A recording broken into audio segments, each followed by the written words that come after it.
à tous, bienvenue pour ce 5e match de préparation où les U17 de Béthune reçoivent les U17 nationaux de l'Équin. Après un week-end mitigé, les hommes de Dylan Jonard veulent se rassurer avant le début du championnat la semaine prochaine.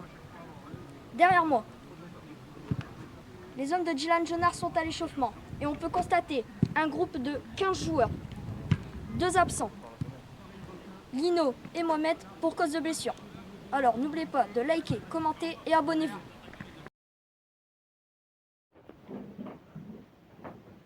Pour le 5e match de préparation contre l'Équin, les hommes de Dylan Jonard ont effectué une prestation sérieuse et appliquée face à une équipe du même niveau.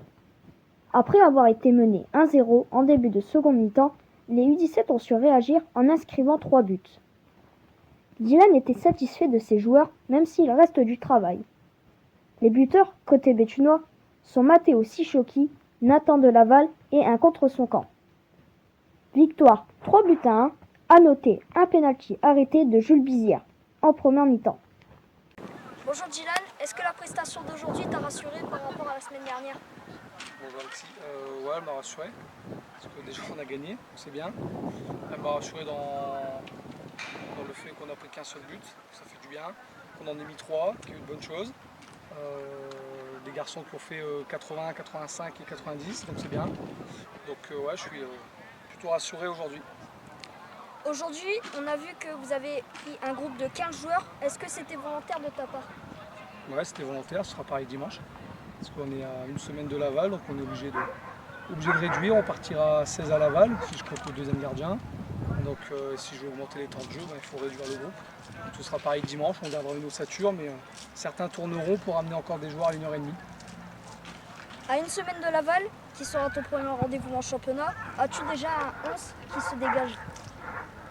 Le système, oui. On va dire qu'il y a 99% qui se dégagent. Il faut attendre dimanche, il faut attendre la semaine, parce qu'on n'est pas à l'abri d'avoir un blessé ou un mec pas là. Donc voilà, 99%, il y a un 11 qui se dégage. Peux-tu nous donner des nouvelles de Mohamed et de Lino? Et est-ce qu'ils seront opérationnels pour la semaine prochaine? Mohamed, ça va mieux. Normalement, il devrait reprendre lundi. Donc ne sera pas opérationnel à Laval. Lino a kiné cette semaine et une écho lundi.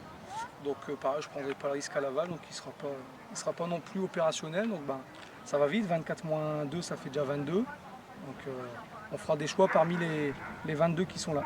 Ok, merci. Bonjour Thomas, comment tu t'es senti dans ce match? Bonjour Alexis, physiquement la première mi-temps bien. Après je pense que c'est une bonne chose que Dylan, Vincent et Victorien m'ont fait sortir pour me faire un peu de repos et après pour me faire rentrer à la place de Mathéo parce que tout le monde a besoin de souffler, mais physiquement moi je me sens bien. On sent que l'équipe monte en puissance, est-ce que c'est vrai? Ouais, au fil des matchs on voit on a des meilleurs automatismes, on se trouve plus facilement. Non, mais je pense qu'on peut faire une belle chose avec cette équipe et elle monte en puissance tout doucement. Quel est ton objectif pour cette saison? Déjà viser le maintien, vu le groupe assez compliqué qu'on a avec le PSG et tout ça.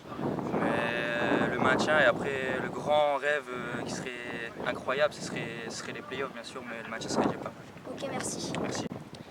Et bien voilà, après une grosse victoire, 3-1 pour le Stade béthunois, on se retrouve dimanche à 15 h ici au Stade du 8 Terre contre Saint-Quentin.